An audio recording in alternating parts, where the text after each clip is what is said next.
Café? O meu primeiro contato com Carrie foi com o filme de 2013, e eu lembro que eu gostei bastante. Eu nunca tinha visto o filme, mas eu sabia mais ou menos qual que era a ideia. Uma garota que sofre bullying, se revolta e dá o troco. Eu acho que eu devia ter 13 anos quando eu vi o filme pela primeira vez. Eu gostei bastante por conta do espetáculo que é o final do filme. Ver adolescentes se fudendo até hoje é gratificante. E isso era tão bom que logo eu assisti a versão de 2002 do filme, que eu lembro que eu também gostei, mas não tanto quanto a versão de 2013. Eu acho que era algo com não ter tanta violência assim, e foi isso que inclusive fez com que eu nunca assistisse a versão de 1976, ou seja, a versão original do filme. Hoje, com a cabeça diferente, vivências e filosofias diferentes, eu resolvi ler Carrie, e bom, eu me surpreendi. Eu mudei toda a minha ótica sobre essa história e por isso eu quero deixar avisado desde já que esse vídeo não pretende falar da parte violenta ou sobre os poderes da Carrie. Hoje eu vou fazer algo que eu vejo poucas pessoas fazerem,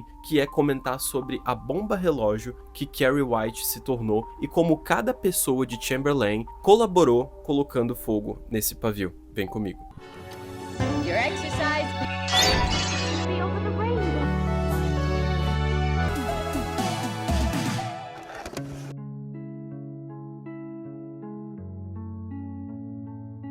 Quem foi Carrie White? Eu disse que a abordagem desse vídeo seria diferente, então não esperem que a resposta para essa pergunta seja um amontoado de lore do Stephen King que vai linkar até com a Torre Negra. Eu vou pegar muito mais no aspecto psicológico de toda a coisa. Para entender quem foi Carrie White, a gente precisa primeiro entender quem foi Margaret White, a mãe de Carrie. Ela era conhecida em toda a cidade como aquela mulher extremamente religiosa e que seguia a Bíblia ao pé da letra, fazendo da religião o seu estilo de vida. A questão é que ela passou tanto tempo da vida dela seguindo essa doutrina fervorosa de um cristianismo mais extremista que assustou até os próprios fiéis da cidade. A Margaret era praticamente descrita como uma bruxa pelo Stephen King, o que chega a ser uma ironia. E o Brian De Palma, que é o diretor do filme de 76, também faz isso logo na primeira cena do filme. A Margaret trata a Carrie como uma lembrança de um dos seus maiores pecados, numa noite em que ela e o ex-marido tiveram uma relação que a própria Margaret julgou como errada. As coisas saíram do controle. Esse momento do livro é um dos mais pesados, porque é dito que o Ralph,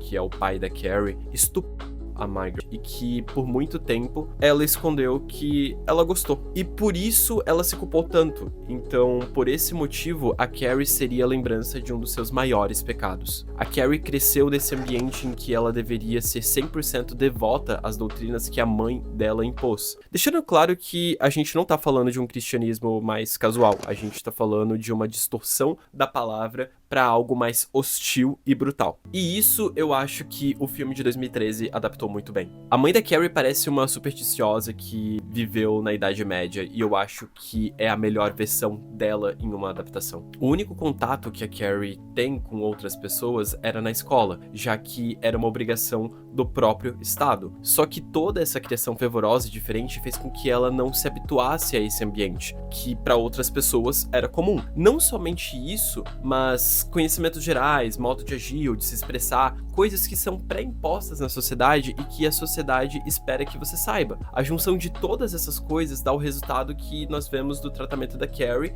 perante não somente colegas de escola, mas com professores também. A escola, em muitas obras famosas dos anos 70 e 80, é retratada como um ambiente hostil. A diferença é que, algumas vezes, nós não vemos pela ótica de quem está sofrendo bullying. E se vemos, acaba sendo romantizado de alguma maneira, transformando a vítima em agressor. E isso é extremamente importante para o que vai acontecer lá no final de Carrie. As agressões verbais e físicas, exclusões sociais, piadas, tudo que podia ser feito contra Carrie White era feito. E o que mais me assusta é que isso ou não era visto por professores, ou era notado e ignorado porque eles simplesmente não se importavam, ou era até incentivado incentivado por professores que até colaboravam com isso. E isso é extremamente assustador, já que não tá tão longe assim da nossa realidade. Nós temos vários casos de pessoas que passavam a infância toda sofrendo bullying e as figuras de autoridade que deveriam se responsabilizar pelos atos que aconteciam lá simplesmente não agiam. E aqui eu vou abrir parênteses para dizer que eu sei que não são todos os casos, eu sei que tem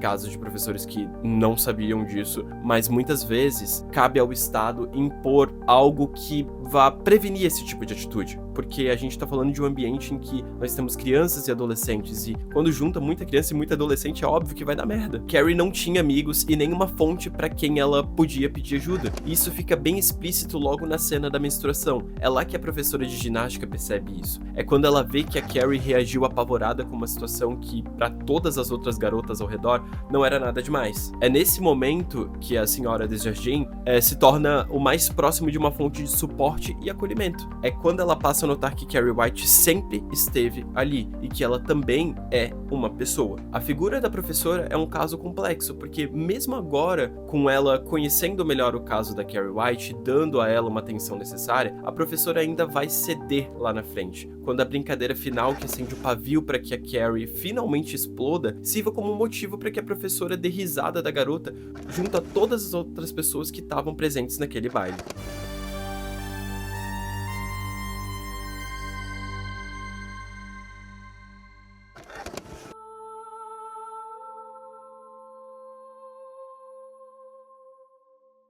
Antes de eu assistir o filme de 76, eu já tinha lido o livro, e antes de eu ler o livro, eu já tinha visto a versão de 2013. Justamente por isso, eu já tinha o conhecimento do que iria acontecer. Esse efeito fez com que eu assistisse o filme de uma outra maneira, e me deu muito mais agonia do que me daria se eu não soubesse o que iria acontecer. Eu sabia que quando o filme chegasse na parte do baile, o horror começaria para os outros, mas o fato é que o terror para Carrie foi durante o filme inteiro. Então, quando o ato final começa, o filme deixa de ser sobre a Carrie e passa a ser sobre o oprimido se tornando o opressor, bem como eu falei lá atrás. O que mais me agoniou nessa versão do filme é que eu fiquei com muito mais pena da Carrie do que em todas as outras versões. É nítido o quão desconfortável ela tá quando ela entra no baile, porque ela ainda suspeita que ela tá prestes a cair em alguma pegadinha, como um reflexo criado por anos de bullying. E o diretor do filme é muito bom em fazer a gente ver essa mudança de expressão de alguém preocupada para alguém confortável. Carrie White estava vivendo um sonho, e eu não tô me referindo a ser rainha do baile, mas sim o sonho de ser vista e tratada como alguém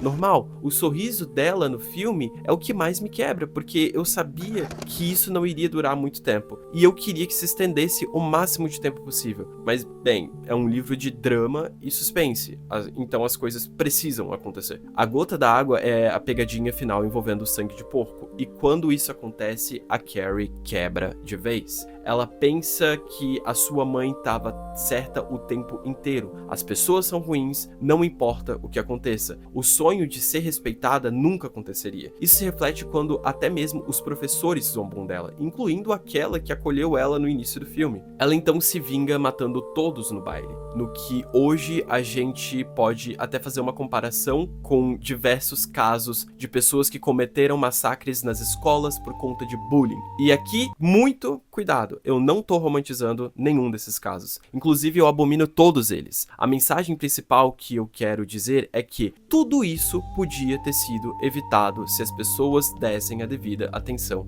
aos casos. Carrie White foi vítima durante a sua vida inteira, e mesmo depois da sua morte, ela continuou sendo julgada. Os casos reais de pessoas que cometeram atos semelhantes tiveram desdobramentos diferentes. Bullying não justifica nenhuma ação dessas, e eu também sei que alguns desses casos vinham de pessoas extremistas que pertenciam a grupos de ódio, e os massacres planejados eram para tornar essas pessoas famosas. O fato é que nós falhamos como sociedade quando não conseguimos perceber isso. Tragédias podem ser evitadas, pessoas precisam ser cuidadas e certos assuntos precisam ser debatidos. Carrie White é uma figura de ficção, mas é inspirada em casos reais de pessoas que sofriam bullying, e isso é dito pelo próprio Stephen King. Eu sei que muita gente associa Carrie a uma analogia à menstruação ou gosta do livro e do filme por conta do espetáculo no final, mas o que me faz gostar desse filme e desse livro é que ele capta muito bem o que é o retrato da falha de uma sociedade. Vídeo pesado, né? Bom, gente, eu falei que esse vídeo ia ser um pouquinho diferente. Ele é um vídeo extremamente roteirizado, porque, principalmente ali no final, quando eu vou falar sobre